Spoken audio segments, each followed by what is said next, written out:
Okay.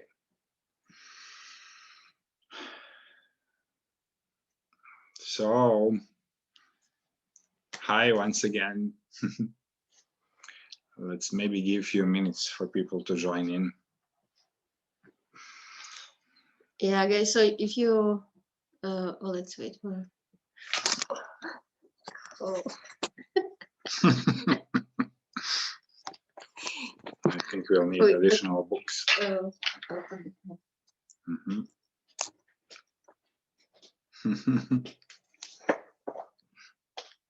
Yeah, cool.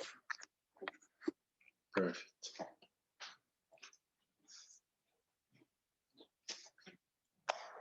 Gitika joining in.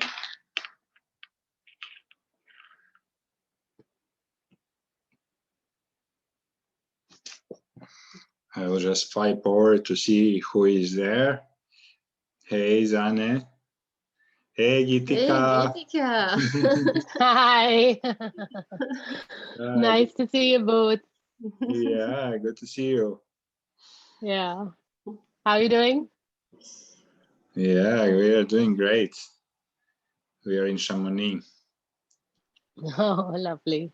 Yeah. And this is Stella. Say hi. Oh, sweetness. Cute.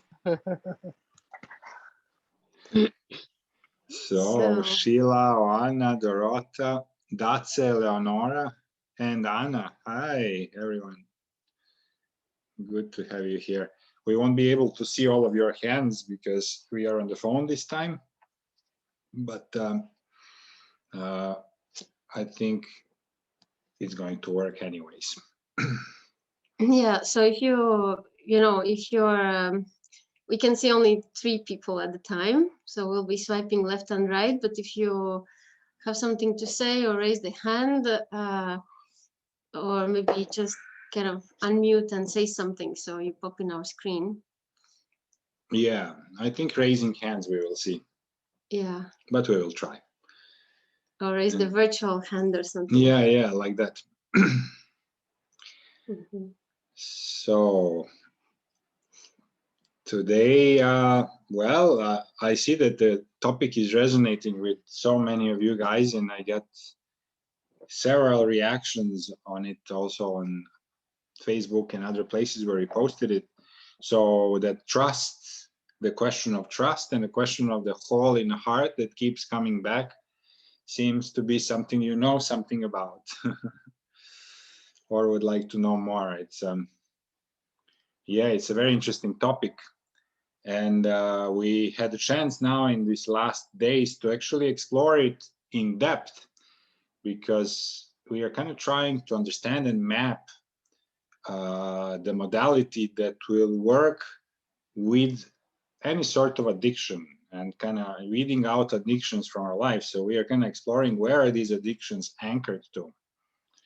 And especially when we talk about these deeper ones, like we know about cigarettes, we know about alcohol, but how about like addiction, sexual addiction to online sexuality and like porn and all of those things that are kind of kept secret, but latching onto something really, really deep.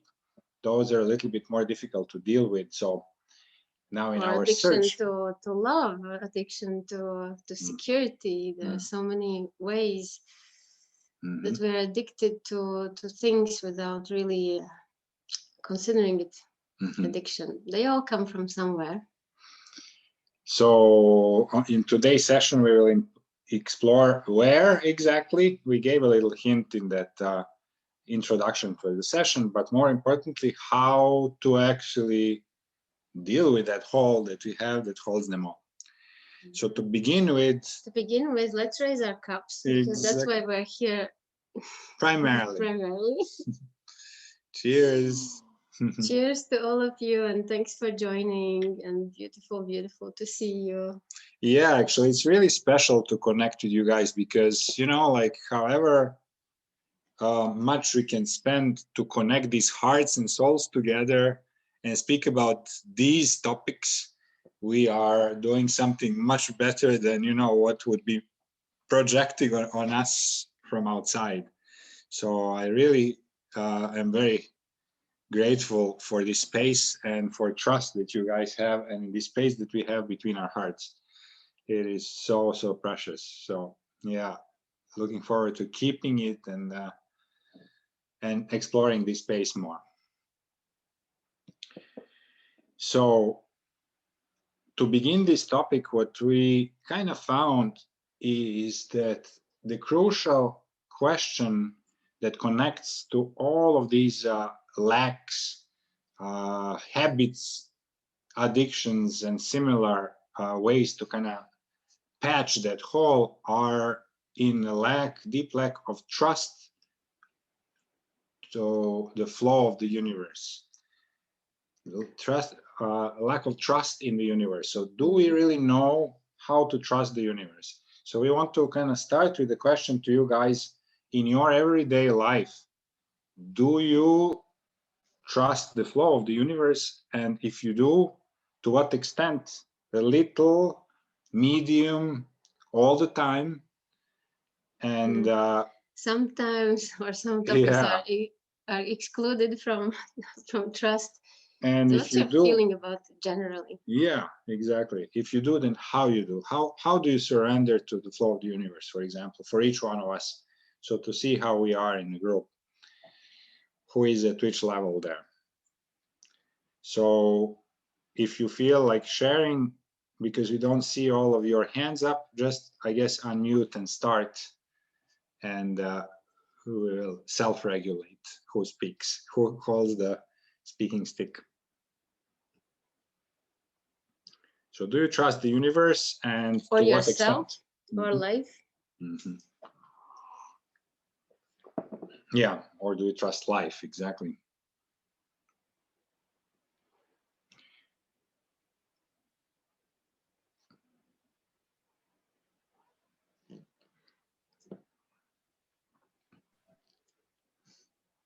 So maybe I see something, but I think Yes. such a big topic, right? And then I noticed for me, I mean, I have like this story in my mind where I actually fully trusted, and it worked out so beautifully. So it was when I was applying for a scholarship to come to Switzerland many years ago, and I realized at some point when I already got it that I actually didn't have money to actually support myself in Switzerland, because the gap between Poland and Switzerland was like so huge, and I didn't realize it. And then I was like close to give up because my parents could never afford to help me. And then I was like, no, it was such a big dream of mine, you know? And I was like, no, it's going to work out. I don't care how, it's just going to work out. I'm just going for it, you know, and then the way will show itself. And this is exactly how it happened. But it was like this super rare moment, I must say, where I had like absolutely, like, basically I gave up all doubt. I was like, I fully kind of like, as if I fully thrown myself into the river of life. And I was like, you know, this was such a big dream, and it's kind of coming true. And I'm not, you know, not giving up on it with my mind, right? What happened? Did we lose you, Anna? I think Anna got disconnected. But that story that Anna has, it's absolutely amazing. Actually, she shared it with us before. She came to Switzerland and just kind of, with the sheer power of trust in the universe, changed the history line completely, that the events magnetized for her, that everything works. And then not only her, but she also brought her mom, and everybody's living there and kind of being amazing and happy. But it was a sheer trust in the flow. It's really amazing story. Here Anna comes again, she will actually tell it better.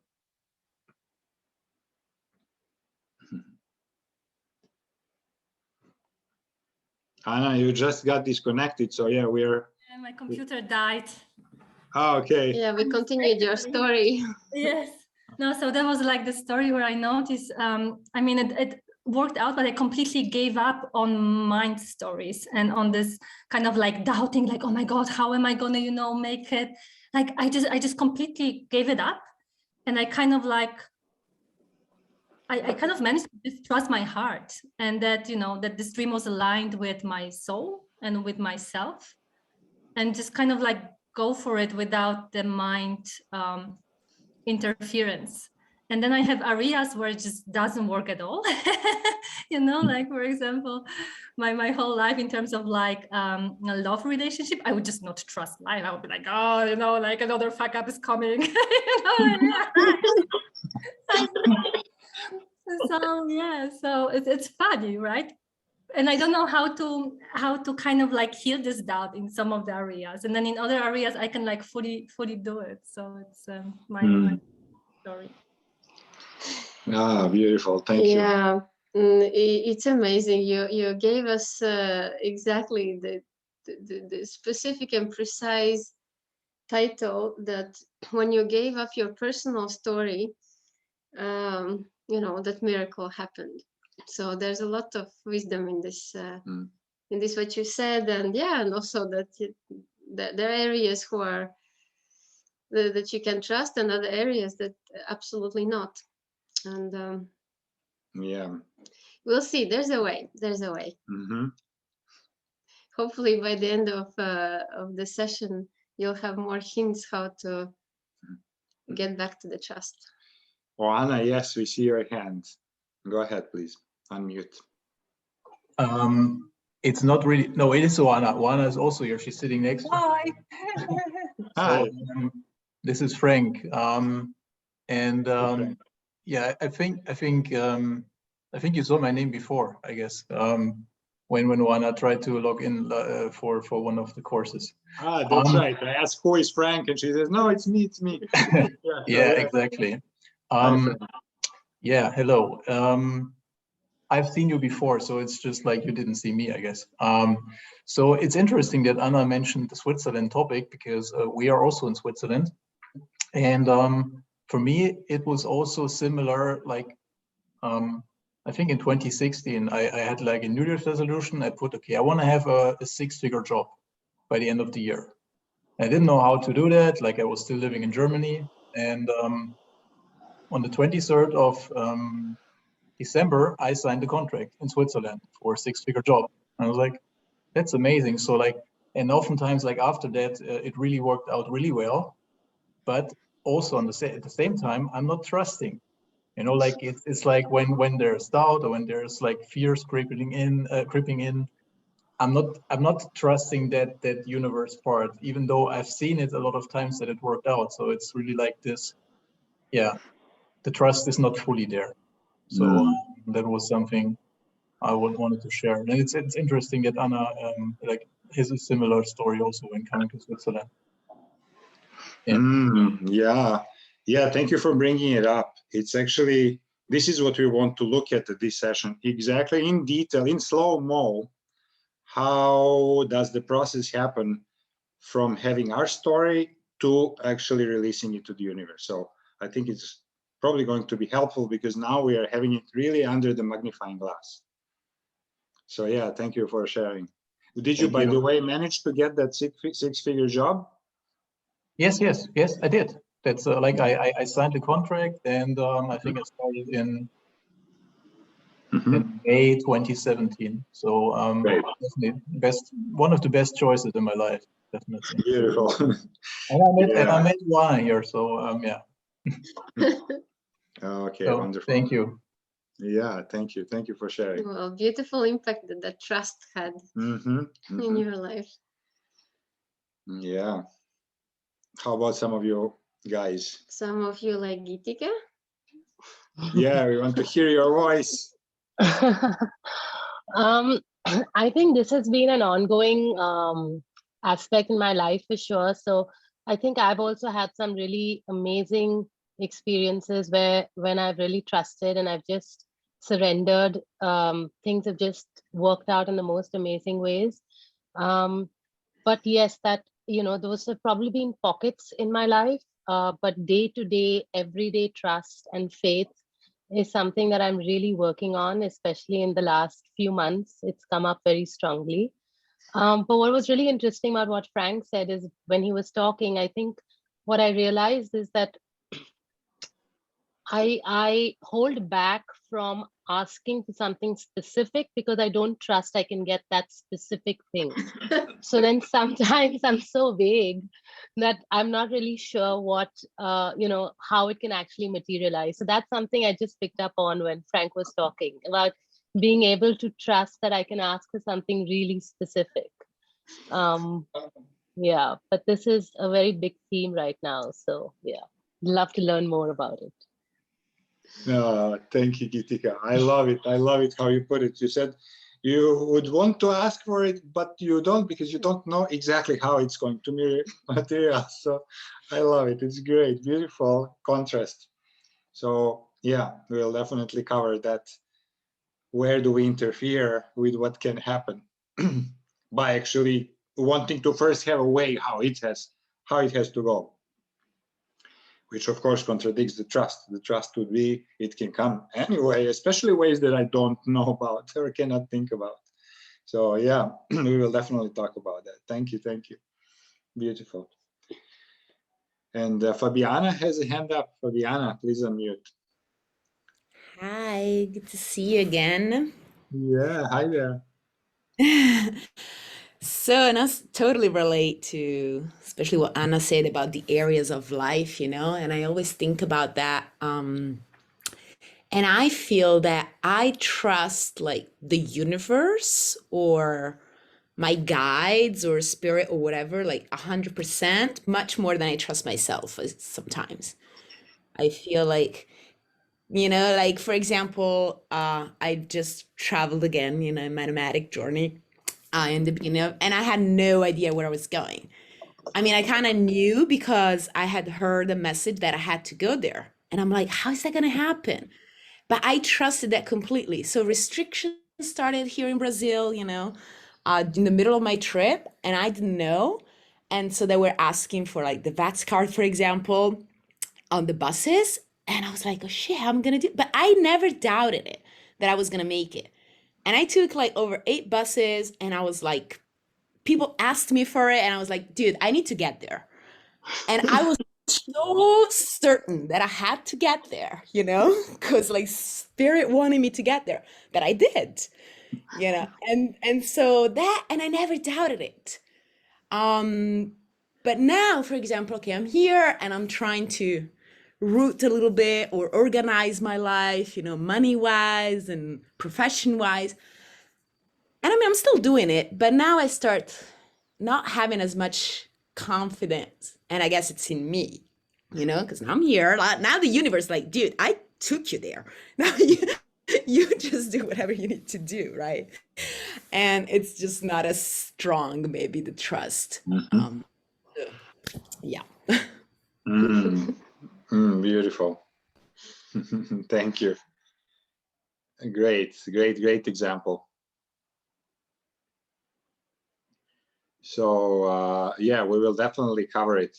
So I think now it's Anna or it's Frank wanting to add something else. No, it was already from before. It was from before. It's Anna. Yes. Hi. Hi.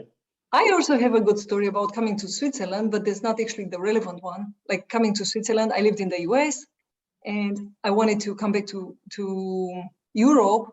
And I said, nobody's going to hire me. Europe is full of unemployed people. Why would they hire me? So I applied for one job and I got it. So that was kind of like, and I did not investigate anything about Switzerland, dropped everything in the US, came here without Googling the city I was coming to. It was like blind. I know it's meant to be. I know this is it. But that's not the relevant one. What came up for me is actually years ago, maybe like 10 years ago, after a really bad breakup in the US, I was in that point of I can get better or better, and I will not let this bring me down. But what I noticed throughout my life is that I only get to surrender and trust fully when I hit rock bottom. So I'm creating. So sometimes in order to let things work, I have to destroy and break and get myself to a really interesting place. Yeah, Oh, beautiful. I love it. So you will trust only when there's no other options. If there are other options, You can only get not yet. better. When there are the options, I'm fighting, I'm thinking, I'm overthinking, what about this, what about that, blah, blah, blah, all the noise. You When know, I'm Anna, from your reading, do I remember well, you're a Virgo, right? yeah, oh my God, that's good Yeah. memory. Yeah, but because, you know, I feel you ever since I have a reading with someone, you know, you're in my field. So just wanted to double check. Yeah, it is very, very, very specific thing for Virgos, and I will make sure to point that out. It's a beautiful journey because you guys have one step more of a difficulty to learn how to release the plans and trust the universe.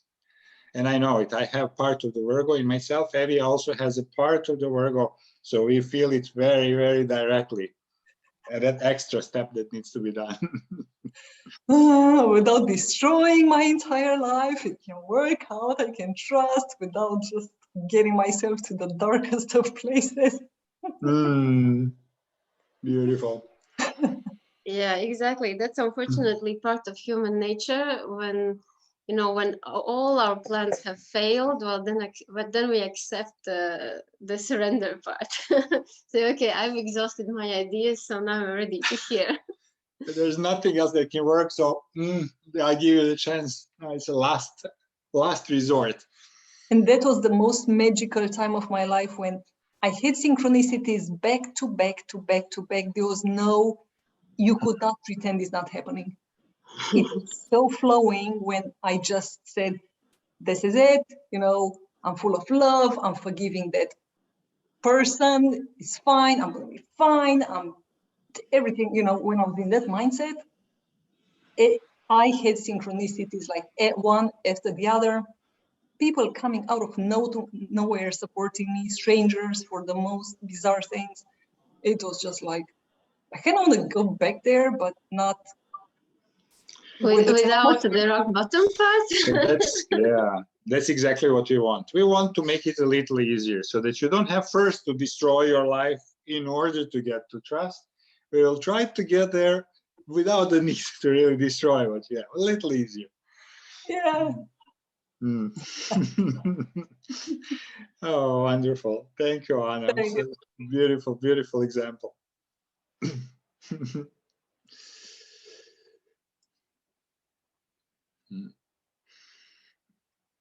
Would somebody else like to share? How about the trust in your life? Do you have examples like this as well?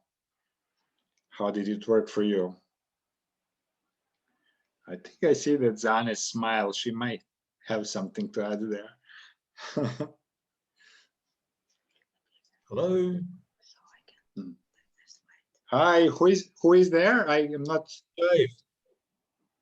I can't seem to find the hand button or hands up or I whatever. hear you. Hey. Yes, Jai. Good to see you. Good health. Thanks, guys. Incredible stories. And what I'm noticing is everybody seems to have their own little Achilles heel. I can manifest all this. Oh, but then there's that. My stuff, I can manifest everything that I can afford to buy.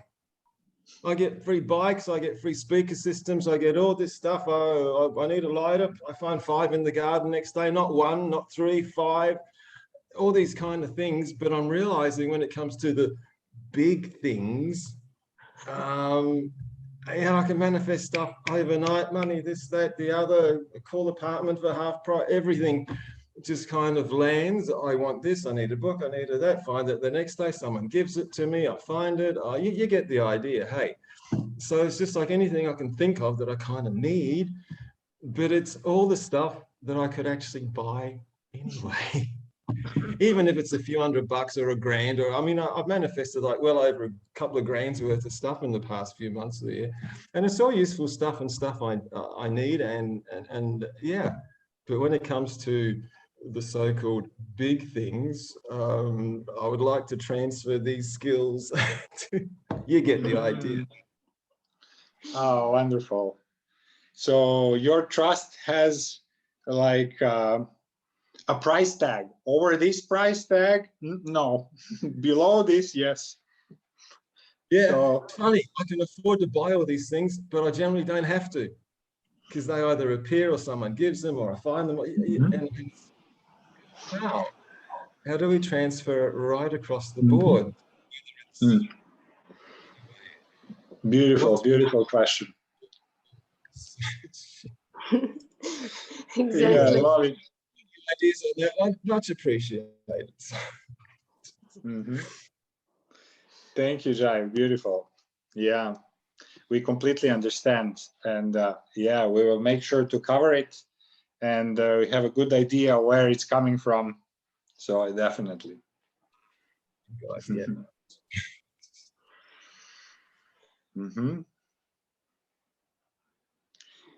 I find it fascinating how everybody has really the angle of trust and distrust. All together, we could make it work with all our. Yeah, exactly. The combined experience in the room are amazing. Zane wanted to share. Yes, Zane. Yes, hi everyone. Hi. Now for this topic, I can tell that I think, that I totally trust in universe, and we have a good relation with the universe. But the thing is, I can relate with Fabiana, how she said, for the trust in myself. That's the problem. That all the time ruins everything. Because I just realized that I totally don't have a trust in myself. So that's the thing. And as well, how Oana said, I have to go like really down, then I surrender as well. Then like I give up myself, then I start to trust myself, because there is no way to do somehow else. But yeah, otherwise universe is very, very generous and nice to me.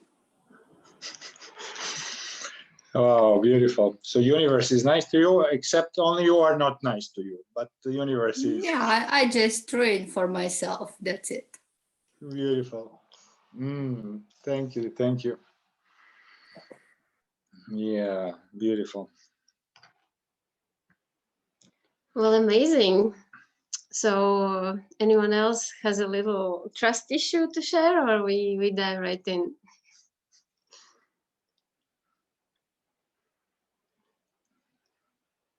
Okay, I think then we can start. Yeah. So we call this session the hole in the heart, because that's something that we kind of know, but we felt like really deepening a little bit the understanding of that most of us, given our past, given where we have grown up, and given our like general education, we have grown up with somewhat of a hole in the heart, because any form of non-love towards a child creates a hole, small, big, giant. And repetition, it's like, when you have a hole in the sock, well, it starts like, it's not a crater, it starts like a little hole that the finger can stick through. But then with time, it gets bigger and bigger and bigger and bigger. So any form of non-love that created a small hole to begin with, then accumulates the proofs to that non-love and creates a hole as deep as, volcano crater, or pretty much a bottomless pit. And the life starts revolving around wanting to heal, wanting to compensate for this hole, because the nature actually seeks balance and seeks the compensating emotion, compensating energy.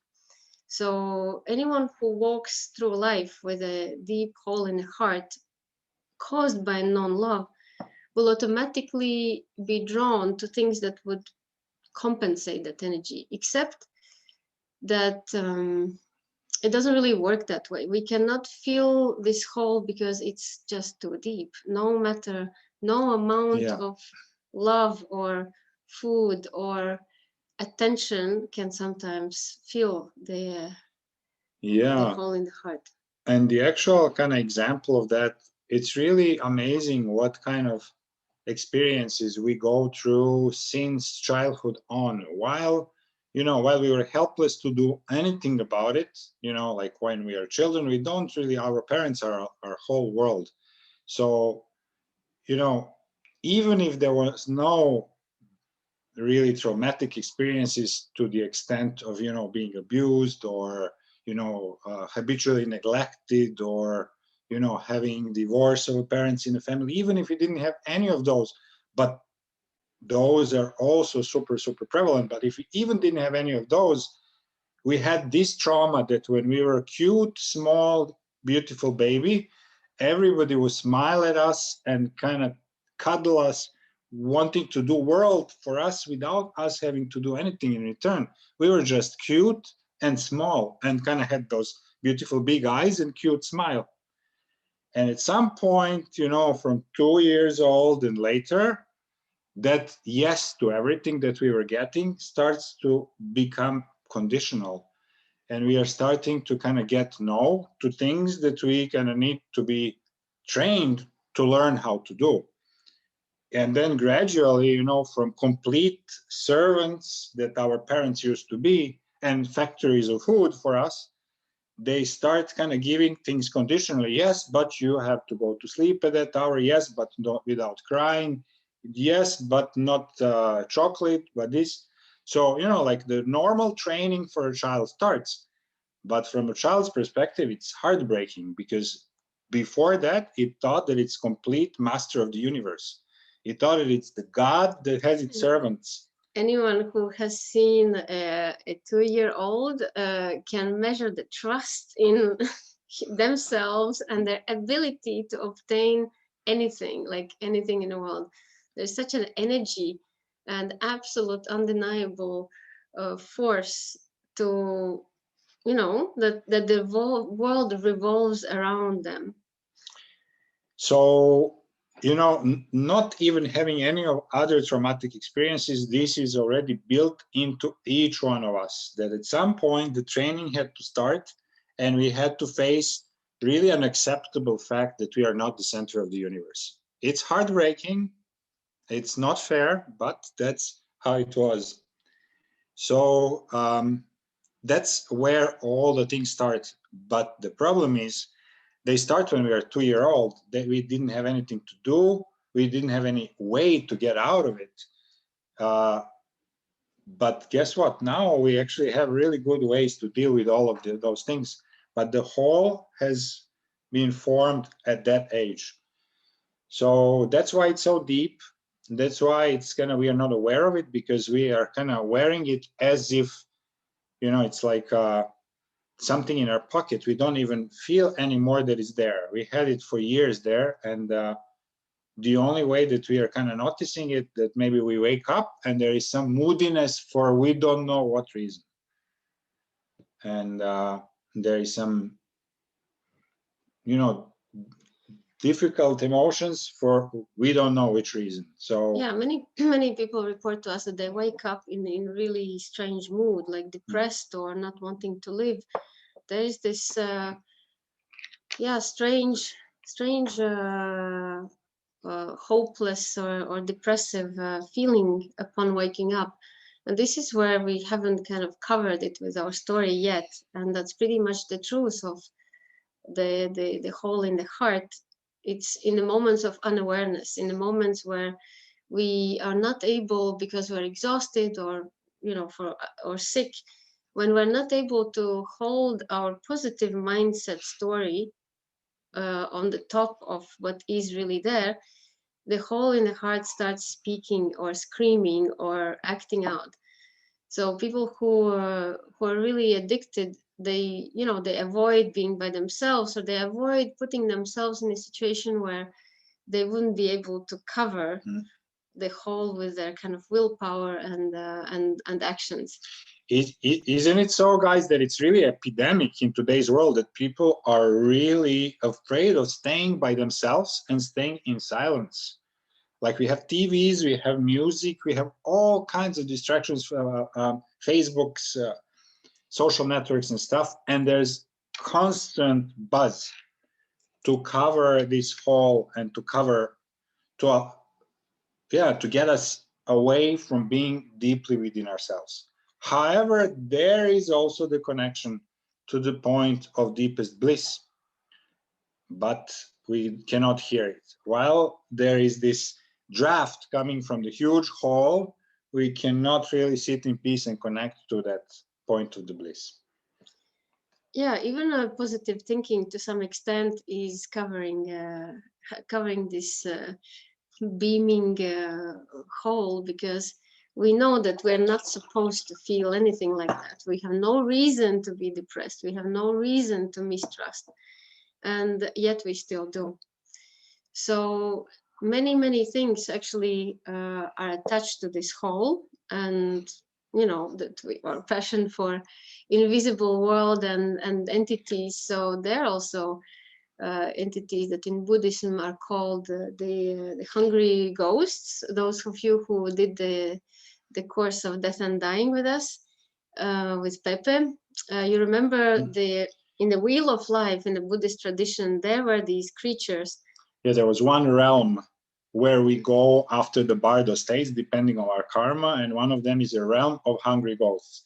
Well, this whole of the heart, actually at its bottom, pretty much we can say that it has something as if there were some hungry ghosts who want more and more of our energy because they're hungry and they're invisible. Mm-hmm. And they provoke this feeling of dissatisfaction at many levels. Dissatisfaction about a particular topic, or frustration or despair. So through frustration, despair, and dissatisfaction, they push our being into action. For example, if there is a hole in the heart that has been created with by the lack of money, for example, sometime in your life, doesn't have to be childhood, could be at any point that you lost the trust in your ability to magnetize, finances and the money that you need to survive. Well, there's the hole in the heart, and the hungry ghost who feeds on lack of money actually starts beaming and acting through. If that hungry ghost actually sounds too creepy, guys, you don't have to actually have that image in. You just kind of think it's like really a deep hole that is, Vanita saying that they have a hungry ghost festival. Okay, good. Okay, well. In Malaysia. Well, beautiful. Well, why ghost? Because it's invisible. Why hungry? Because it is always hungry and always asking for that it lacks. So someone who has this kind of feature working through the black hole will always manifest money, but it will go. It will be spent. It will be, like shopping addicts or people who like buying things because they like the idea of getting things, but they don't really use them. So why would you do that? You would think in normal terms, why would you need like 300 pairs of shoes? Then you say, oh, I kind of like it. But actually the over buying, overeating, over partying, over everything is having someone that is pulling that string within the person. Yeah, so each one of these activities, so if we are in silence, if we are in meditation, and we start kind of feeling those negative emotions, we are doing something to compensate. So some people will kind of get something to eat, other people will shop. The third person would kind of just go and out of control party, just kind of, maybe they would love to read a book. I had this, well, that's fear of missing out kind of thing. You would maybe want to read a book, but there is this kind of inner drive that I have to go and party and meet with some people, no matter whom, because just there's no inner peace. And what happens is those things that we choose to do are actually trying to patch that hole, to feed those hungry ghosts, but they are really not satiable. You cannot really feed them ever enough. So what starts as like an innocent way to get out of my bad mood turns into the habit. Well, you know, I ate one part of pizza, next thing I'm ordering the whole pizza. And then next thing, you know, I'm just kind of knowing, regretting it. well, obviously immediately we regret after, but actually that's the way how those addictions are formed. We kind of throw something in that hole and it has stopped bad emotions for a while. Then we throw some more, and then we throw some more and more, and it becomes a habit. And next thing we know, the habit has grown so large that actually it controls us. So then we are feeding one more thing. We are feeding the habit that we have formed. And those habits can be from innocent, like buying things for apparently no reason and accumulating 300 pairs of shoes, to actually being addicted to drugs, and especially for men, to masturbation and porn. And this is rampant among men. That's like #1 hidden secret. And apparently that 70% of internet traffic is porn. And actually, this is what we are actually dealing with now, kind of creating a way to kind of get out of all of these addictions. Yeah, So, you can, like, maybe it on the first glance you would glaze over and say, oh no, but you know, those addictions, I'm so over, I'm not addicted to anything. But really give it a thought. We do see people addicted to food because physically their body reflects it. They, you know, they become fat, and we don't understand, like, how do you, you know, it comes only through one space. Like, how do you not control this one space from the where the food comes in? And why no amount of diets and forcing help? Because the power of that inner hungry ghost has grown so big that there's no amount of self-control that can ever stop it, because it has already been taken over. So if we think of addictions in terms of like these big, dramatic, visible things, you can, it's an open question to self, actually, to see, am I secretly addicted to something and somehow?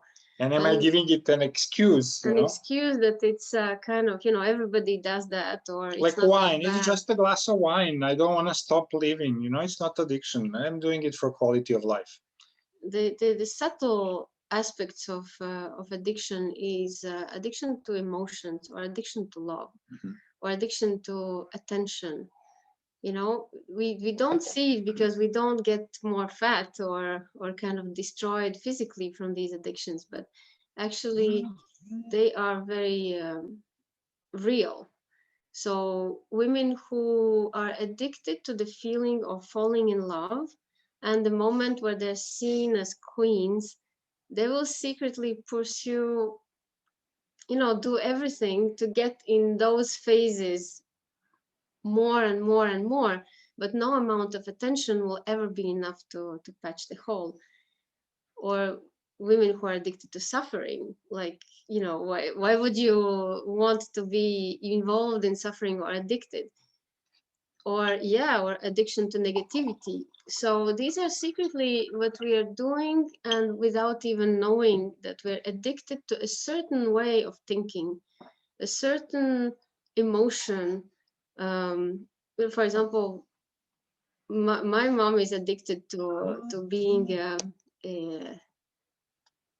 you know, like kind of victim, and not even understanding that she is, because they're real kind of life examples that create that situation all the time. But why does she have these situations all the time? Because she's actually addicted and stuck in the frequency where that must happen. So when we understand that everything is just bandwidth and frequency that we broadcast, and if we are really honest and we see what could we be addicted to, this will lead us straight to the area in which we actually need to build that trust and kind of patch the hole and get back to wholeness. especially the secret emotional addictions that are hard to notice. We can have a hall with several topics. It's not only one, but most of the time it's something that has to do with self-value, self-worth, not being seen, not being appreciated, because that little child, when it's 2 years old and absolutely undeniably sure that the world revolves around it, actually then gets a damaging feedback from the world that, no, you are not the most important. And that's where they lose trust. And it can branch out in any form.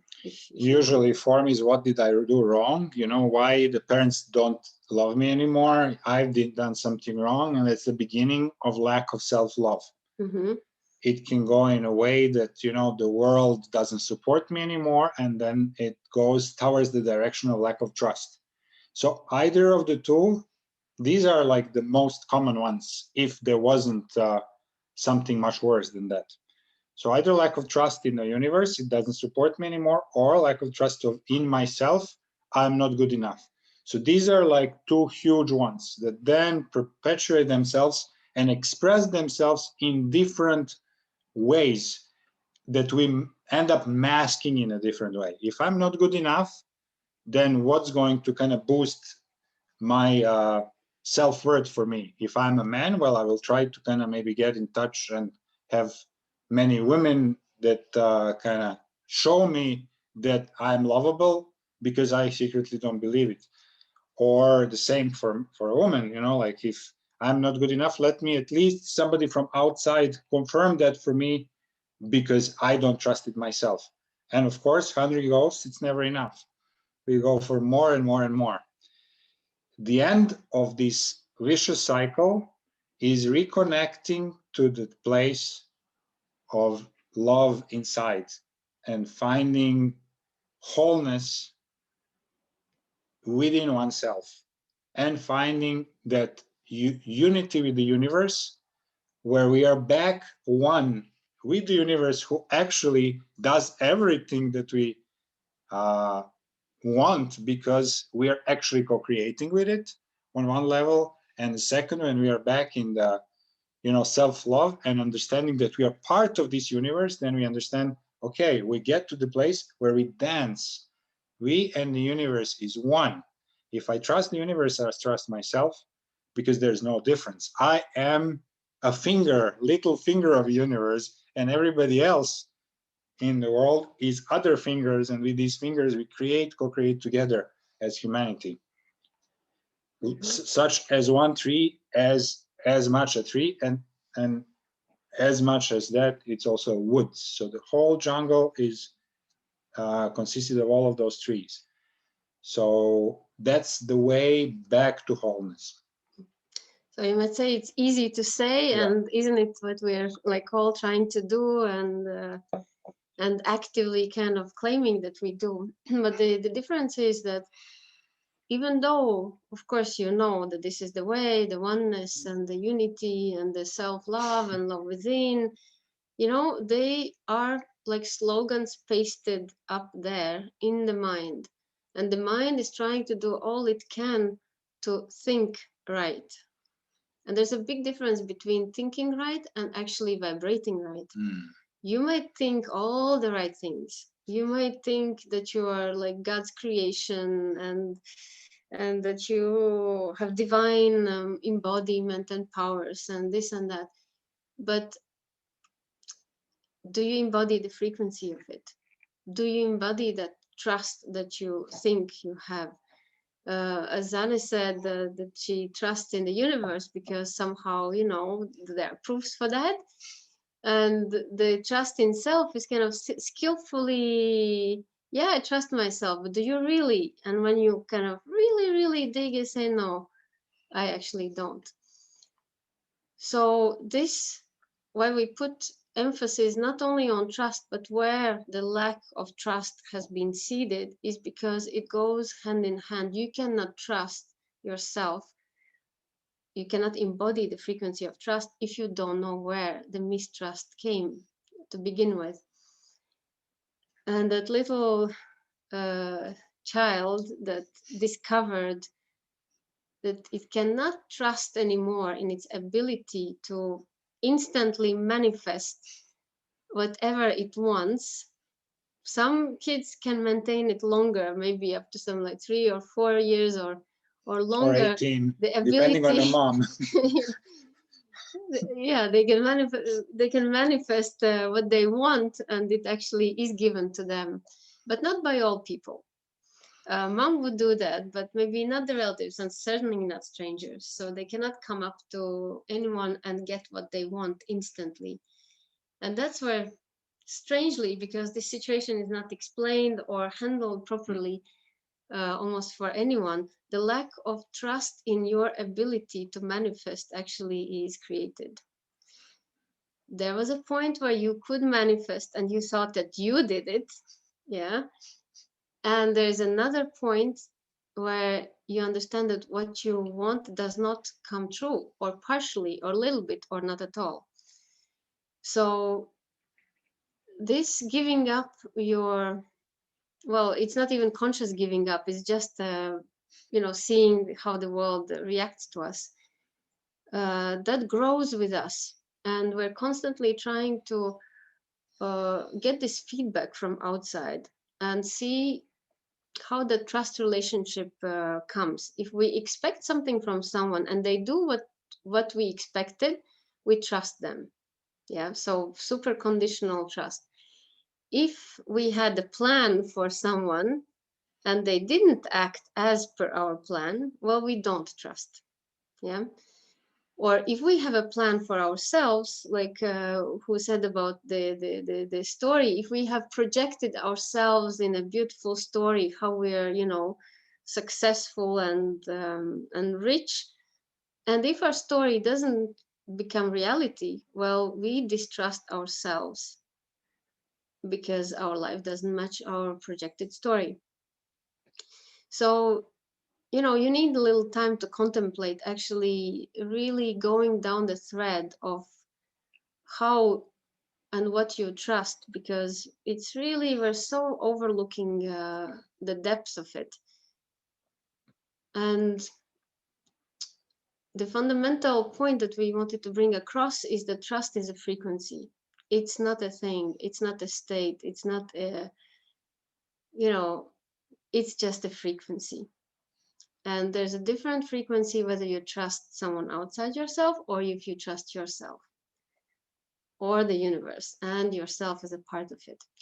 And there's a difference between if you think that you trust and that you actually embody the frequency. And that's what creates events in your life. If you embody the frequency of trust, that is the state that you all mentioned. I just went, and no matter what is the objective reality, my subjective reality just went through.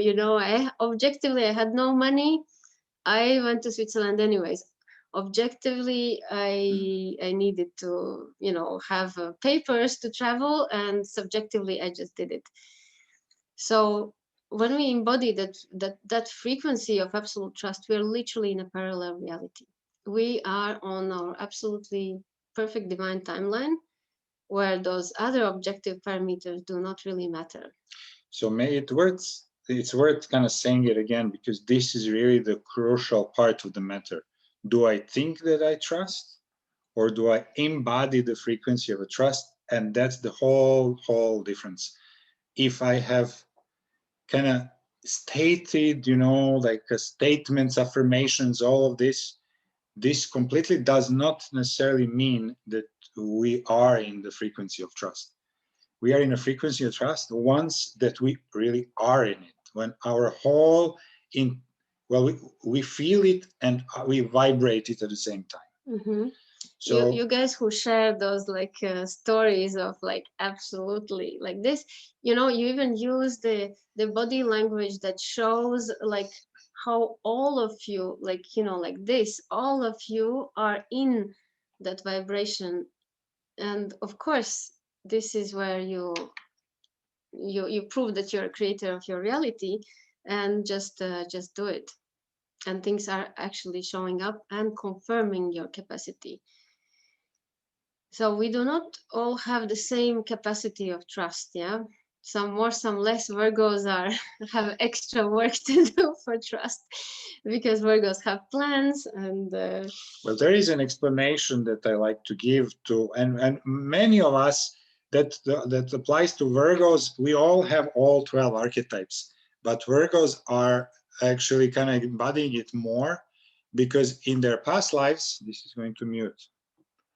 In our past lives, if we are Virgos, we have been something of a profession of high need for high precision, such as surgeons, that actually depend on flawless and precision in executing the plan. So if you were not really following the procedure to the T, a patient might die. So it was really crucial to do things very, very in detail. But in this life, so a surgeon cannot let things just flow. It has to follow the straight procedure. But guess what? In this life, we are not surgeons. And especially we are not surgeons when we deal with something other than heart surgery. Well, So, you know, like you give extensive example about surgeons, but even surgeons have to trust themselves. And there's a difference between a surgeon that trusts its ability and trusts, you know, how it comes through him, and the surgeon who keeps the doubt of missing that 1 micromillimeter. Yeah. So sometimes the mistrust in oneself can actually result in super damage. So even more so, yeah, when other people depend on your trust in yourself and the plan. So the point of this is that there is something as our plan, and there is something as divine plan or plan of a universe.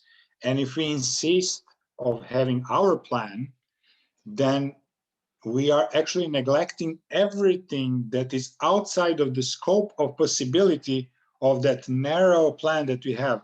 So that plan covers 1 degree of the circle, and there are all 359 degrees of other options that are possible, but we are not giving them a chance because of this one that we hold on to. So there is this really importance to, in important matters, to surrender the plan to the higher plan. Universe, please surprise me and give me what I would like, but surprise me and give me maybe something even better than what I'm asking about. That would be how we can open to the wider opportunities that the universe has for us. And we'll go deeper into this now. Yeah, so first of all, when we go back to what caused this mistrust in the first place, you know, all the wounds, if you really look at what you're kind of currently healing or have healed, they always have this, like, you don't trust your ability to be loved or to love or to create something for yourself or to be something special or to attract some, you know, extraordinary person in your life.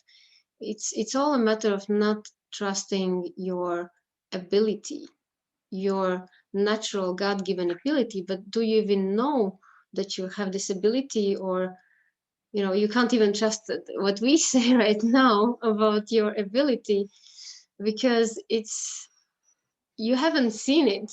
Like we have all grown up with this mistrust in ourselves, so we have never had a chance to really see what we're capable of. Yeah. And that's the sad part of reality, that we're healing from, massively dedicating our lives to heal from this fundamental deep mistrust in our ability to create the lives according to how we want, distrusting that we are the creators. So now it's very popular to actually have the positive mental affirmations that I'm the creator of my life, etc. But it doesn't help because the hungry ghost is much more energized. It got 10, 15, 20, 30 years of your attention and energy. So one little affirmation, I trust, I let go, I surrender, will not compensate for the amount of energy that has been put in the other basket. So it's actually essential to do things in the right order.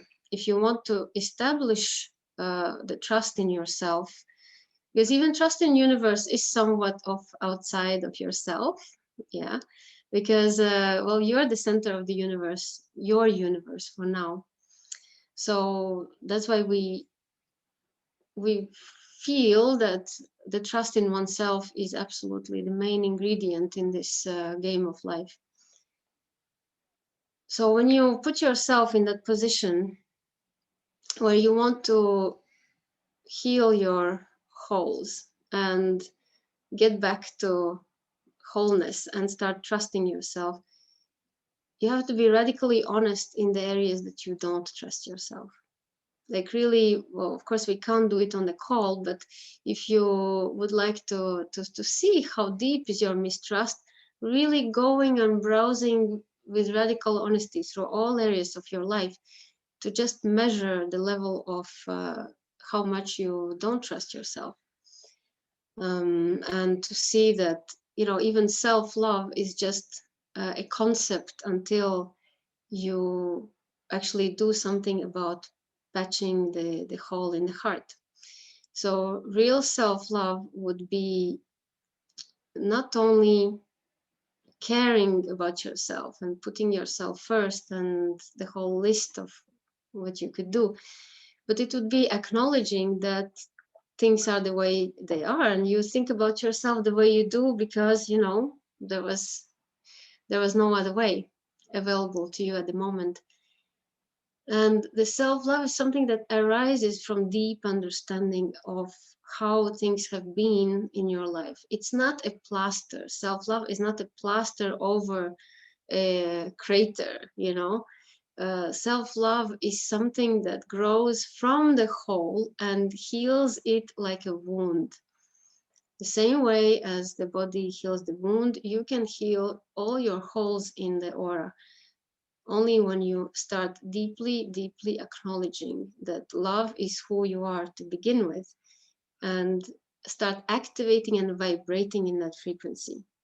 So that is what will heal you from within. Otherwise, all the methods, techniques, slogans, concepts, everything are like posters posted on the walls that are nice to look at, but they do not create a feeling. They create only mental impression that, yeah, like this is what you need to do, but the feeling of emptiness might still feel there. So vibrating as love inside is the only thing that can really, really patch the hole and the emptiness and any kind of need, and that can get people out of addictions. That's a simple version. Then, you know, there is a work to do and a lot of kind of self-assessment around the topic. Yeah, but the formula is this. If you care to do the self-assessment work, it's going to be very, very revealing and very helpful. We'll go deeper into training a little bit how to feel that trust and what should we and should not trust. Yeah. And maybe if you have any question in the middle, because then we will do a little process. If you have any question at this point or something that's not clear, because I know it's a little bit a complex process, but quite essential. So please feel free to ask the questions. And yes, Anna, go ahead. Especially on the topic of the Virgos, I'm still wondering, questioning, and looking into where is the difference or the line between being skillful and taking responsibility for our part and trusting the universe. So I'm not a surgeon in this life, I'm a healer. And where is the line between, of course, I know I shouldn't be attached to the outcome of a session, but still I know I need to do my side and have skill and do a good job. Mm-hmm. So where is the, especially with the perfectionism and the Virgo and having the plan, Like we need to do something here, not just pretend, be responsible and put it all on the universe. So where's the something's not clicking? Great question, Anna. Great question. And actually, this is an opportunity to illustrate the whole process. So as a healer, the question is, who does the healing? Do you do the healing? No. Or does the person heal themselves? Or does the universe patch itself through you and a person together in a process? So this is a matter of perspective. So what Pepe, our beautiful and aligned spiritual Zen musician, likes to tell us, your job is to become master of your skill so that your body and your dexterity is not in a way of the universe expressing themselves through you. So your job is to become as flexible, as pliable, as let's say trained and like expressing this technique so that you do not you do not present an obstacle to the universe playing you as an instrument. Once that you are there, then you align yourself, you put yourself in full connection with the universe, and you say, God, universe, play through me. And allow it to play through you, because if you think that you're doing it, and if you want to be more perfect in doing it, then you are in a way. Like Bach. You can give example of Bach. I don't know what you mean by Bach, but go ahead. Well, musician you gave. Bach. Yeah, well, Bach, Johann Sebastian Bach, we know that he's like an amazing baroque composer.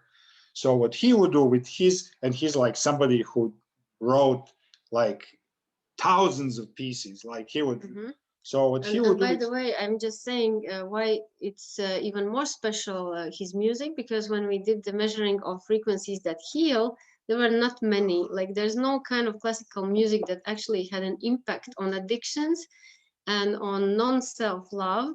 There were two things. One was the gospel and everything Alleluia, and the second was Bach. So Bach's music, you know, with all this expertise of Bach family through centuries, who was like musical family, there were no question about their perfection of technique, perfection, like genius of ideas, all of that. He would start the process by writing JJ, Jesus Help. So he's completely open that God creates through him.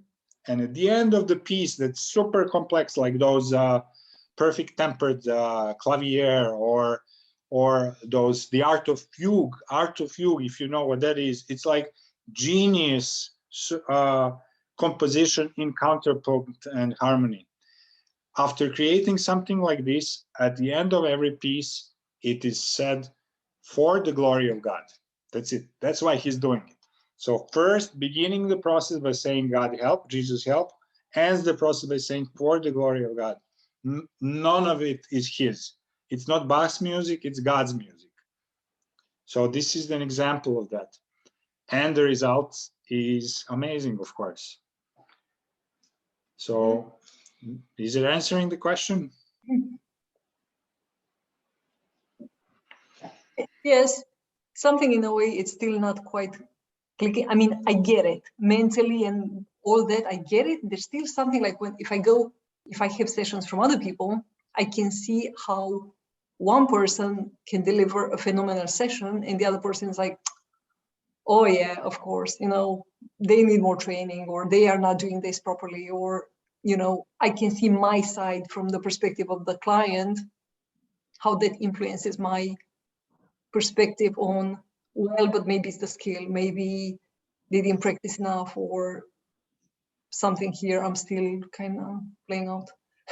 Yeah, you're thinking. I'm seeing from where you're kind of thinking about it, but you need to feel this. What does it mean to allow God to come into your heart and create through you? Can we even, it needs to bypass the mind. Again, you practice your technique, open your heart, say the universe or God come into my heart, and then surrender. Then you don't think anymore. And then whatever comes, you don't judge what comes. Then what comes is the perfection of the universe. And you don't actually try to get it in some way or anywhere and to control it anymore. From that point, it controls you and you allow it to happen. And I know that that's the most difficult part for Virgo, is to allow it to play you, become a puppet of the universe. You have done your job, you have learned your technique. There's nothing more to do. Now, be a puppet and allow the universe to play you as an instrument. Well, the fact is that we're attached to our projection of what the outcome needs to be. The person is healed, or we are healed, or we do have a kind of expectation. So what we don't trust is that if the reality does not meet our expectation, we don't trust that it's right. For example, if a person walks away kind of not sure from my session, I would think, you know, okay, I would doubt me. It's me. It's me. Yeah, I did something wrong. I could have done something better. And so we start questioning, but we start questioning from our little human ignorance, because we don't know what we are in the bigger plan for this person. Maybe we were supposed to be a disappointment in this person's story, you know, and we have to accept that we're addicted actually to the positive outcomes. Like you see any movie, like we cannot go to sleep if the movie ends up on a kind of bad note. Those who have seen Don't Look Up is like, what? You know? So we are addicted to the positive outcomes, and that everything has to work because of a lack of understanding of the bigger picture and how we are an agent in the randomness of things. You know, we can be the one who heals or the one who casts doubt in, and the one who triggers, the one who enrages the patient. But you know what? It's God's job. It's not yours. So you just, how relaxing would it be, Anna, if you said, you know, it's off of my shoulders. It's God's thing. Mm-hmm. Even it's not my responsibility. Even it's if theirs. you underperform, you know, even if you underperform, maybe you had to underperform that day for that person for this specific reason. Yeah. So that's where, you know, the Virgo's opposite Pisces concepts come in, which always keep the bigger picture in mind. That there is a bigger plan, there is a higher reality, there is bigger synchronicity that we are not able to understand. And we have to respect that how far we can think being addicted to positive scenarios and positive outcomes is very far from what actually is going on. And, you know, if any surrender is needed, then to this, like I did what I could in the best of my consciousness, and the outcome is out of my responsibility. You're right at the end of the session, for the glory of God, and it's out of your hands. It's out of your hands, and it's the hands of somebody much wiser than what we could ever be. But we can learn from it, and we can look back and we can see how were we triggered by the result of our session. If you get triggered, well, then it means, let me look back inside. Why am I triggered? Am I maybe not trusting somebody much more wise than me? Exactly. If not so, then, you know, I have to look inside and see, why am I not trusting? And if the person walks away triggered, well, then there was a point in that, and they'll have to work on their trigger.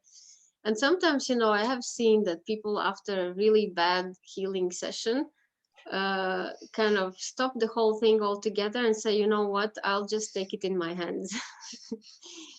So there is infinite number of scenarios, and trust in the universe trust also is means what takes away the pressure from having to perform in a certain way, which is, of course, our biased perspective. Yeah, trust in the universe actually involves really trusting that nothing that comes our way can be ever wrong. Whatever comes our way comes in the right time, to show us something, and our own sole responsibility is to see, what do I need to see in this? What is my lesson, or what is my opportunity right now? So in no way, this is what it is. There is no one else. It's just you, and everybody else are the reflection of yourself. And that you and everyone else, that is the whole universe. So it's literally kind of playing out through all of us.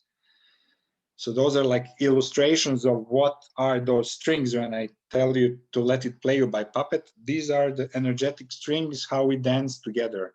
The universe dances itself through all of us. Brilliant. Now it clicked. Thank you. So, Anne was addicted to self-assessment, yeah, and well, it is in a way, when we have a strong call to evolve, yeah, we might be a little bit overdoing the self-assessment, but I would encourage, if there's really one self-assessment to really do, is this one about in which areas you do not trust, or whom do you trust. Because let's see a little bit the idea of letting go and surrender. Yes, it's very popular to try to let go and surrender and trust. So what is the letting go? What is your feeling about the movement that letting go implies? So for me, for a long time, letting go was kind of like, okay, I take my claws off the thing and let it float away, something like that. Yeah. Letting go of control would be, for me, an outward movement. But when I look deeper, I felt that letting go is actually rolling back your scenario of how things should be. And there's a huge difference in just taking the claws off and thinking that it's going away, or consciously rolling back your story. Because it's an energy that you deploy for example, for your life. Yeah.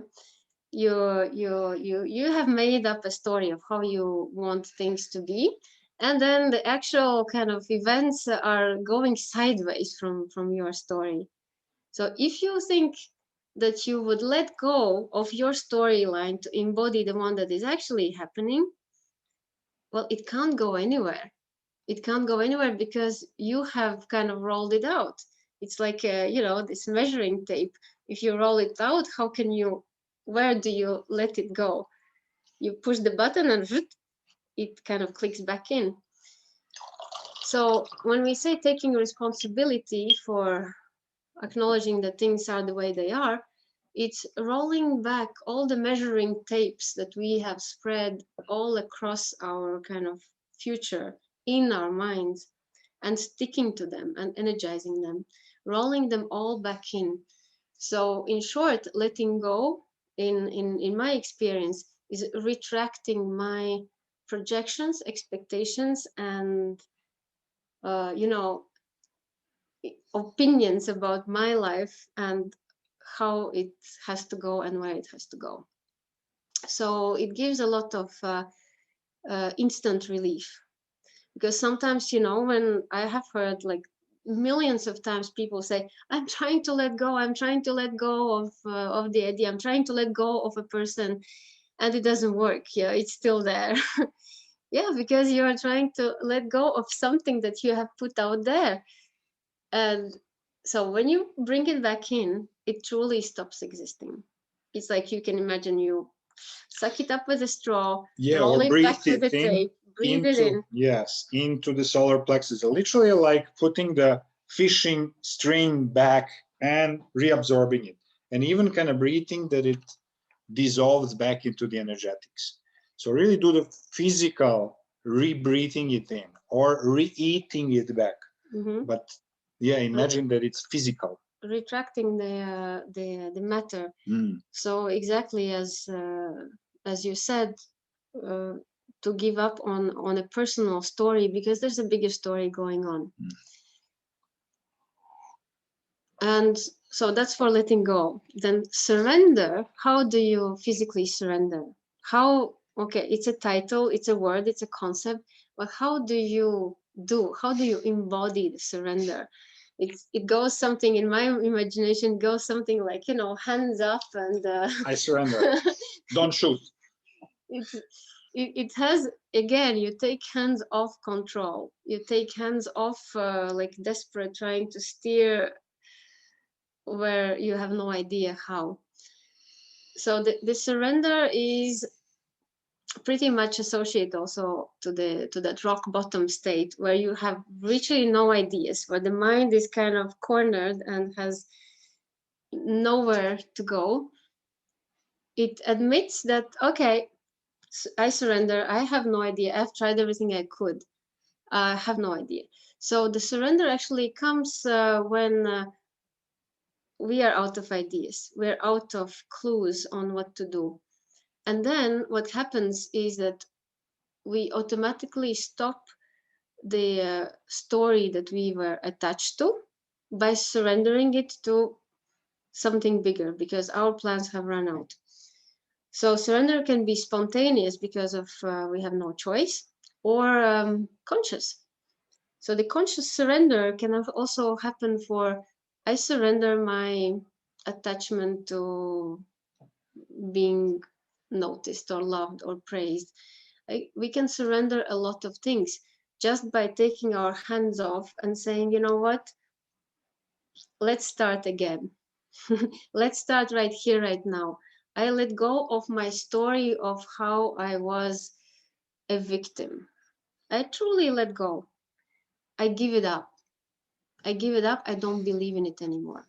So that's also a shortcut where you can use this idea of surrender to give up, again, an aspect and a story that you've been telling about yourself.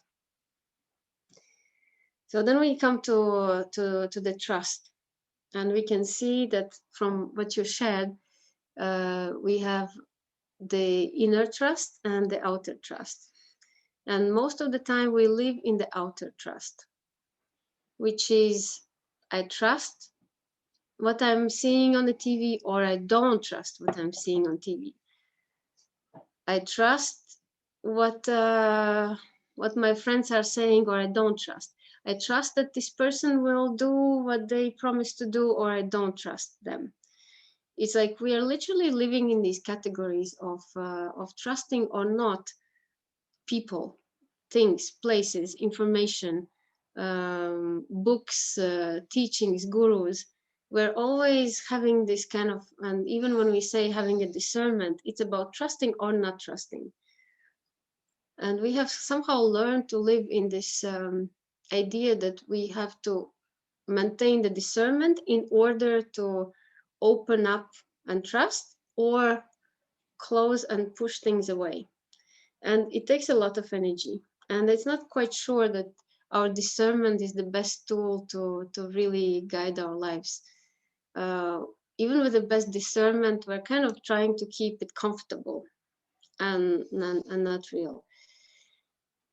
So do you trust that, for example, like I see Giacomo on screen, he has 4 kids. And so the question is, does Giacomo trust that his kids will know how to say no to harmful substances and alcohol or tattoos or any kind of damaging behavior? So it's a question always. When we are responsible for people, we project this idea of trusting them or not. Yeah. And this is usually how we think. Like, okay, what time you'll be home? What did you do? Like, where do you want to go? What are you being with? Like, I'm asking my daughter to print photos of who she's with. Yeah, so it's super kind of showing that it's all about trust. I don't fully trust that you do what you do and you are where you are. So if we take this example of outer trust, that we're trying to manipulate events or kids or people to do how we think they should do the best. And it is going a little bit nowhere, because when you think about it, especially when you have to trust the kids that they will kind of do the right thing, it's a constant worry whether they will or will not do how you want them to do. But when you take it back to your core, and instead of trying to trust them and their discernment about life, when you take it back to your inner trust would be, I trust I have done everything I could to show them the possibilities. I trust that I have done everything I could to give them the best opportunity and best education. And I trust that the universe will take care of them as well as it's taking care of me.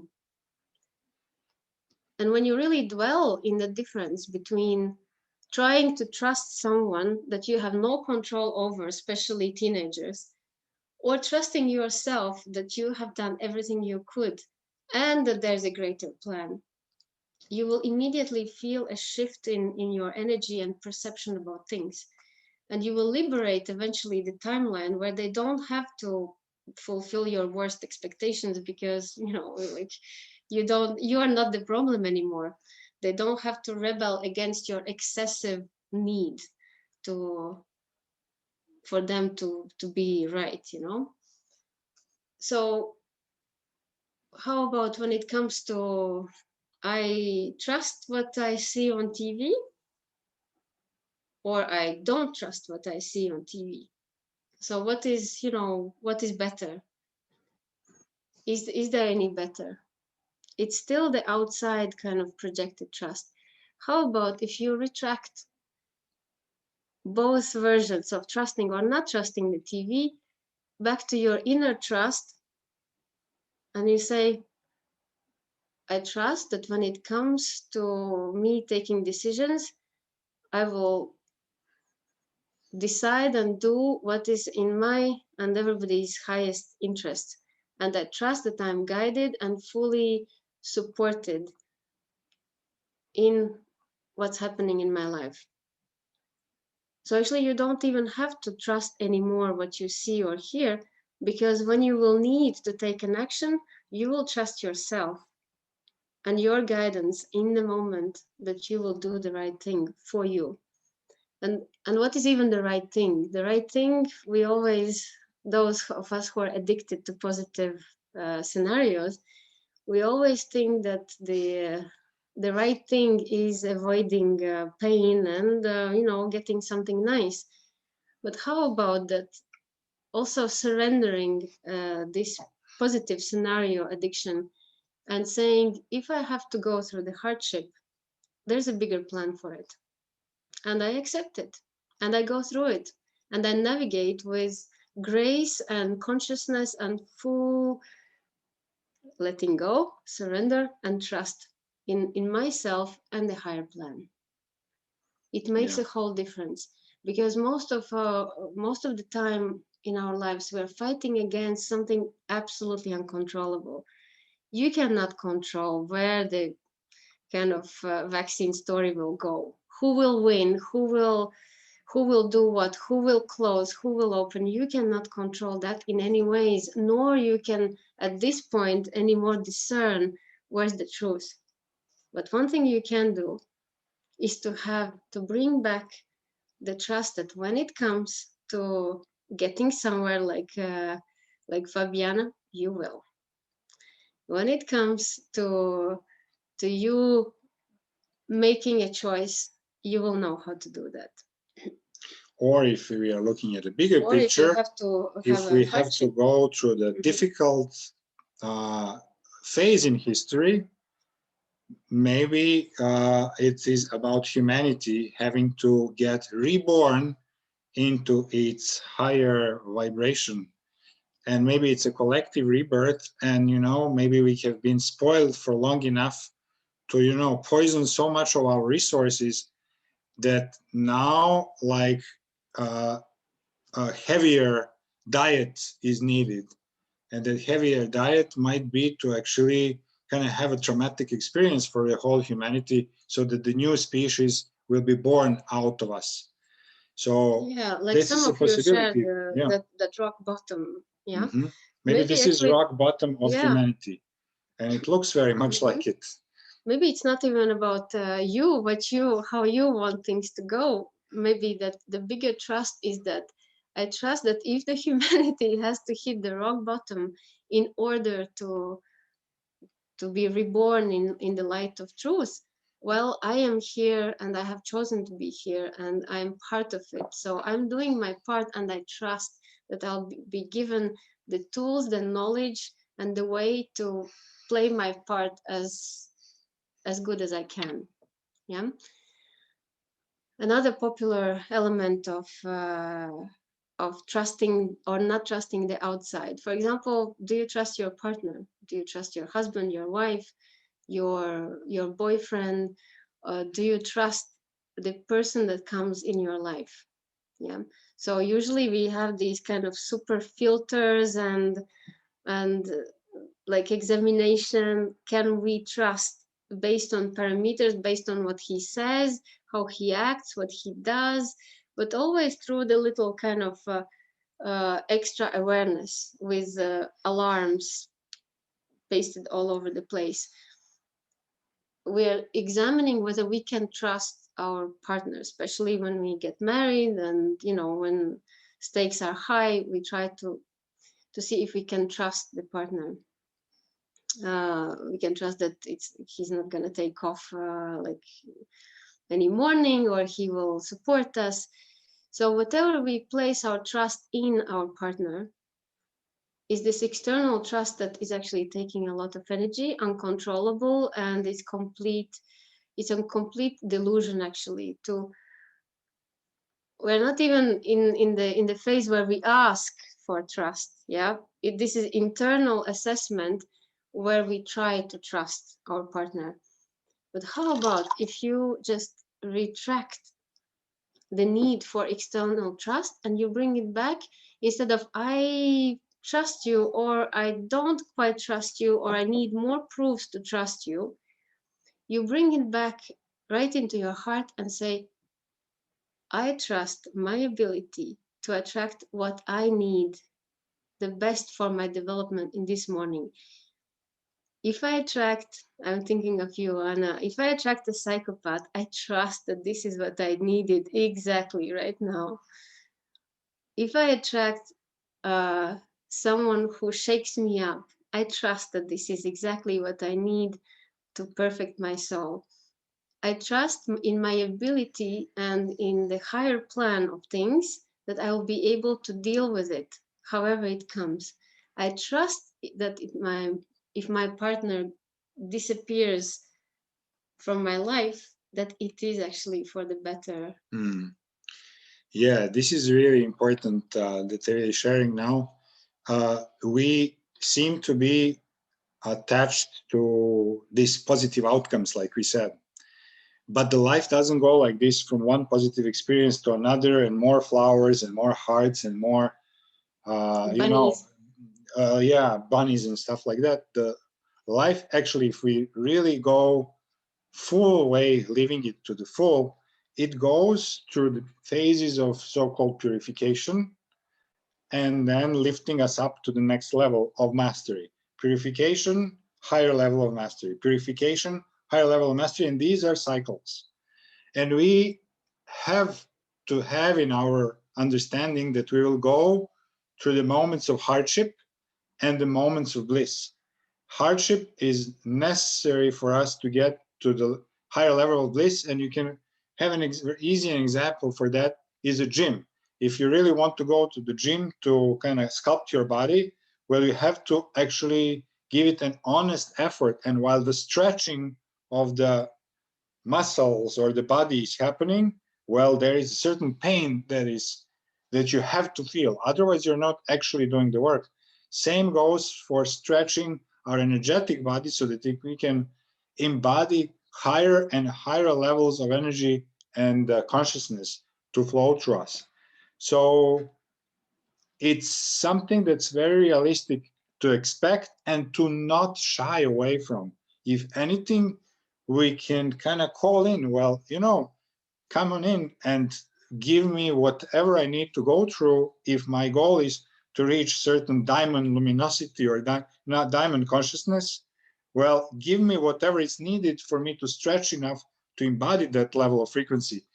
And the only thing that we can have is, if I'm aligned and if this is what my goal is, I will trust that everything coming my way is the right thing to go through. And it's not that we are going to be wishing like as a masochist to wish to go through pain, but we will withstand pain so that we get to the higher level of awareness. And whatever so-called negative experience or hard experience we have in life, it's a great way to look at it like that. Look at it as purification that's needed for you to reach the next state. And that goes for literally weird people that come our way, so that we know, learn how to deal with that. Unsuccessful, you know, what we think like unsuccessful session, but that is kind of teaching you quickly how to, how to surrender better next time. And any sort of like, even a car accident, when, you know, we had one a few years ago, and we understood, wow, you know, it's just the bent metal in the car. This spared us to have like a physical ailment on our body. So like the car took the hit because we needed to see something and raise our awareness higher. So it's always, there is always a way to see things to trust, or through kind of your plans not being matched. I certainly didn't plan to have to repair the car, but I would have planned even less to go and kind of heal some really serious ailment. So it was, for us, this was the easiest way, and this is good to trust that this is the easiest way and biggest shortcut for us to reach that next level. I like for a long time I was keeping in a prominent place a little poster, relax, nothing is under control. And this is really, you know, very profound mantra. I have to say, relax, nothing is under control. And then I would really add on the top of it, trust in the divine perfection that permeates all life.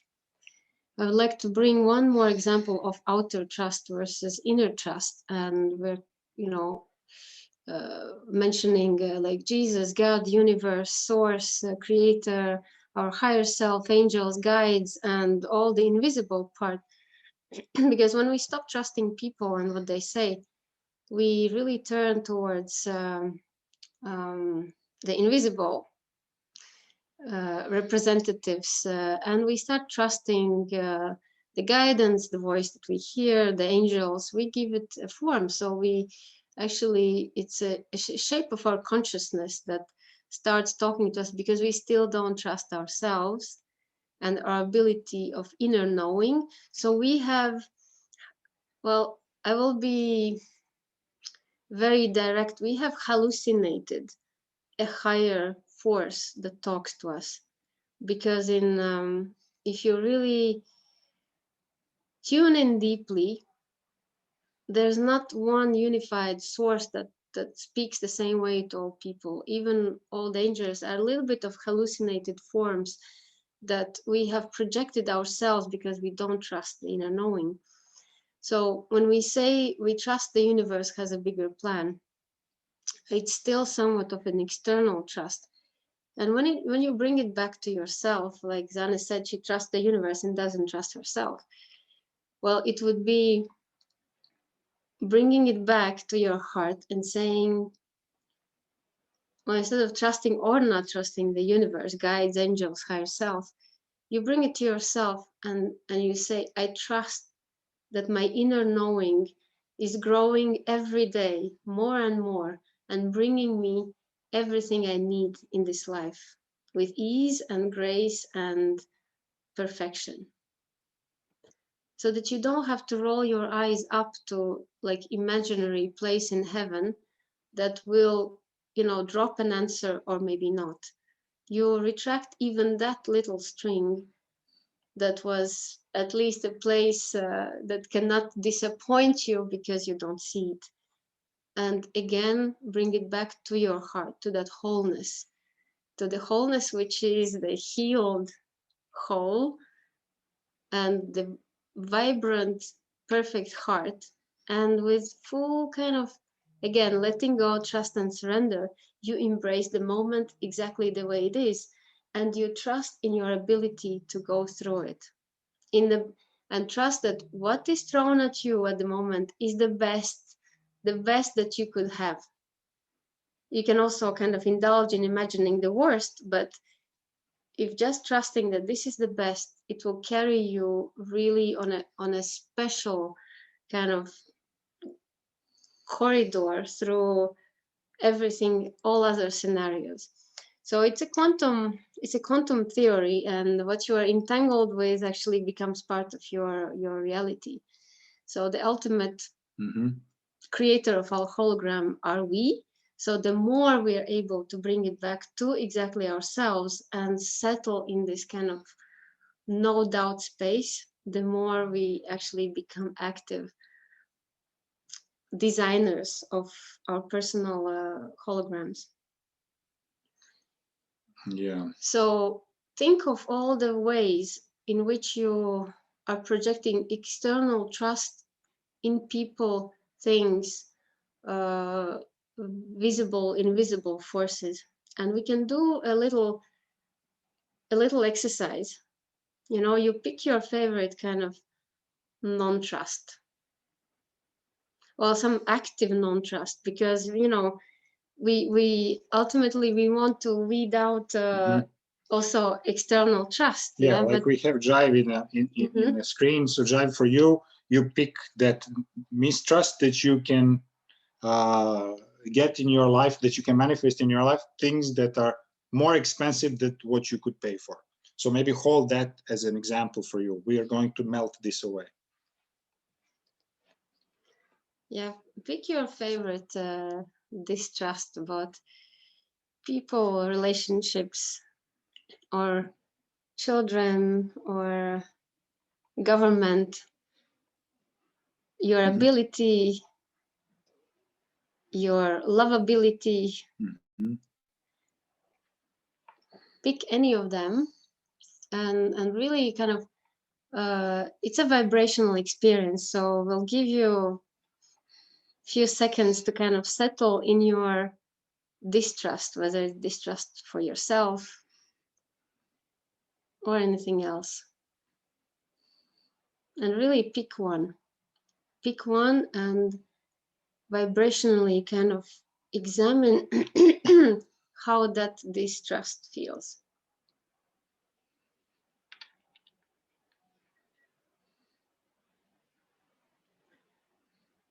And now say it kind of out loud. You can say it out loud because you're muted. Say it out loud. I don't trust, and name the object of your don't trust.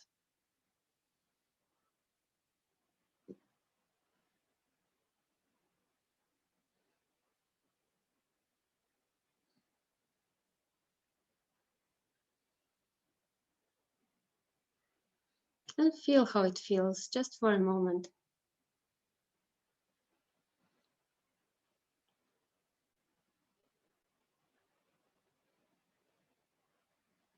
And now imagine that whatever your object of your distrust was, you have actually pasted like a label of distrust, like stamp. So peel it off and bring it back into your heart, right from where you just pasted it. Bring it back into your heart and say it out loud. I trust in my ability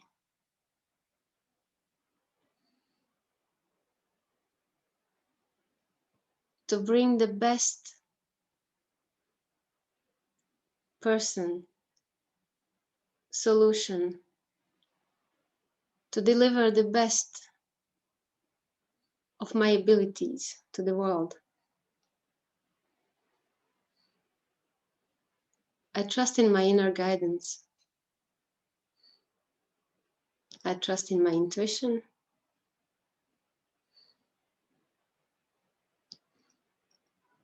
And I trust in the energy that is source of all life.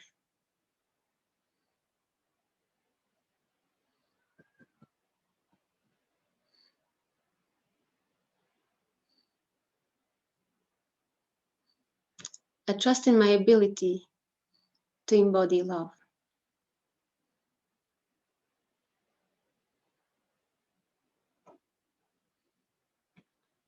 I trust in my wholeness.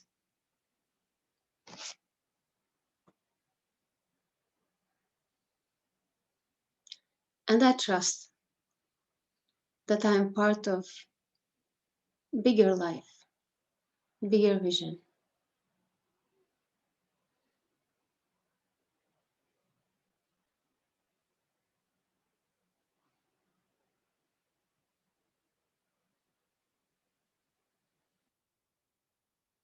And feel how it feels. Feel how it feels in your heart. Feel the level of your energy.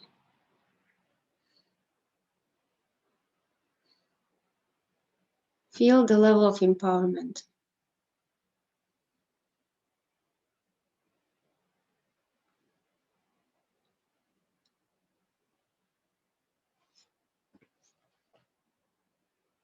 And from this space, give a quick look to the object of your distrust. But from this space of embodied trust.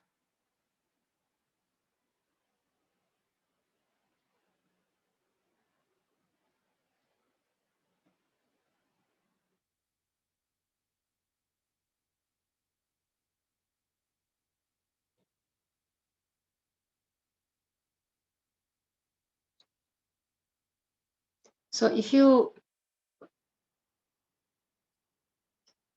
really play this out on a vibrational level, you can notice a very, very, very intense difference between both ways of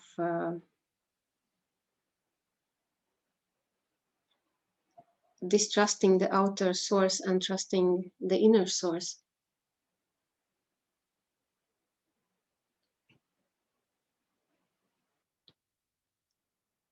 And the inner trust is the place from where you do create, because you embody the frequency on which literally anything is possible. On my end, I felt the shift in frequency. So that means most of you could connect to that space within to feel the trust. And if you need any extra help with what to trust in, then you can ask yourself, do you trust that sun will come up tomorrow? Do you trust that the oxygen is absolutely specifically calculated to the nanoparticle so that we can breathe? Do you trust that it's not you deciding the chemical composition of your blood and heart rate at every moment? Do you trust that there is higher intelligence permeating our universe, our planet, our bodies, and making things happen without that we have to do anything? And when you hit those moments of doubt and you really don't know in whom to trust, well, start with the fact that you look up in the sky and they say, do I have to trust that there is sun? Do I need to do Do I something need to about it? believe that there's sun? Well, for those of you who are in England or Switzerland, maybe you have to go on pure faith that there is such thing as sun. But, you know, in general, when you come back to fundamentals and unquestionables, this already brings you to the place of understanding that how much you control is, you know, pure fantasy, that we are controlling our psychological reality and also suffering from it. So if you retract that part of psychological reality in which you plan and fail and don't trust and, if you retract that psychological reality and bring to the truth, the ultimate truth, that the only thing to trust is really yourself, your source connection, your ability to bring what is the best for you in your life. You do have a son, okay. You manifested a son, Anna. Whoa, that's a power. Yeah, and bring it back to those fundamentals. Bring it back to the simple, basic trust that you know, if you don't have to make the sun rise in the morning, and you don't have to control how your body works manually, then maybe there is a bigger plan. Maybe there is a higher intelligence governing it all. And maybe it's just much easier than we thought. And if we manage to retract that outer trust or distrust and to make it our inner trust, things can go pretty cool and pretty easy. Because we do not know, then we take away every pressure to perform and we just do our thing. We just trust that whatever we need to know, we will know. And most of the time, so me and Zane, we have a very foolproof kind of technique that when we think we want to do something and we think we don't have enough ingredients or materials, we just both say, I trust that what we need, we already have. And then suddenly, you know, we do find that what we needed, we already had. So putting the trust in the center of your attention for a little while, and for example, jive, you know, you can do this exercise back and forth until you remove any questions about whether you can trust your ability to manifest bigger things or not, knowing that you don't even need to do anything. You just have to be and stay in that embodied frequency of inner trust. It's not about doing, it's about embodying the trust and doing what's the next step that you're inspired to do from there. And so for like Gitika, you don't trust that you can be specific enough, or you can even get something if you are being specific. Again, it's the trust in the outer capacity. It's a trust that you have complete ability to put that outcome out there without knowing the steps how to get there, because that's the point. The universe is going to guide you through the steps. You just give it the direction, and may is the direction be open enough that it may be something even better that you imagined. So you give it the specific, you keep it. That goes for Anna as well. When you have a plan, you have just the outcome. Don't go too detailed in a plan. If you have a plan, make sure you say, you have a clause, may the process go this way or something much better than I can even imagine. And keep that plan open for very, very heavy revisioning by the universe.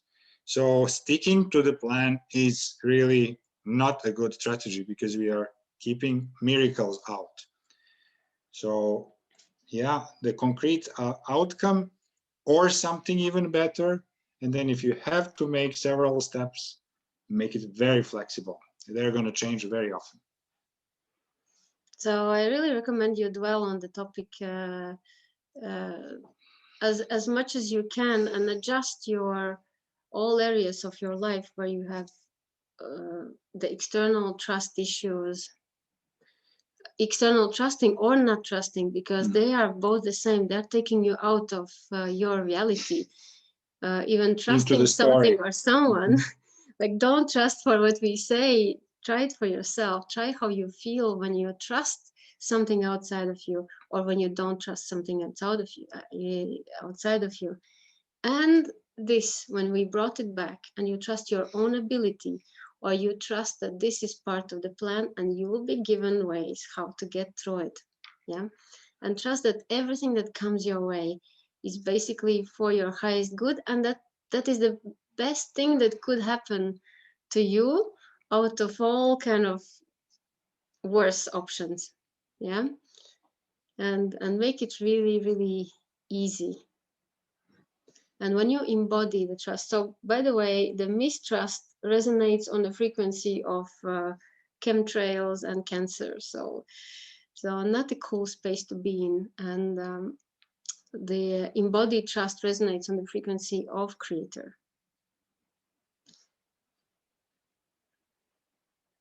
So I hope you felt it. If you have anything to share, we have 5 little minutes. And that was the message of the day from Mont Blanc. Highest peak of Europe.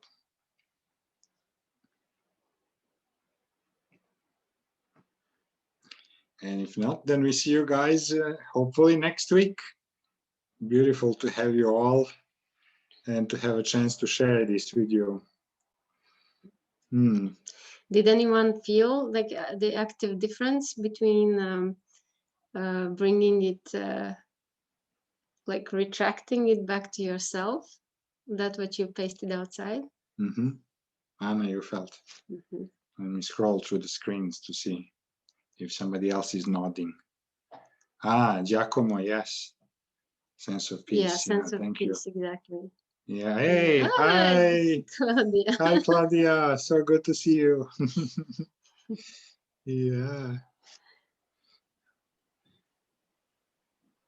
Great, Beautiful. Sean. Yeah, Great to hear. Juanita as well. Great. Thank you, Gitika. Okay, Well, wonderful. guys. So trust yourself and let's make it happen. And let us know what what shifts when you start doing it in a different way. So big hug. Thank you and see you next time, Thank guys. you. Mwah. Thank you. Thank Bye. you. Bye. Thank you. Ciao. Bye. Thank you. Thank you. Bye.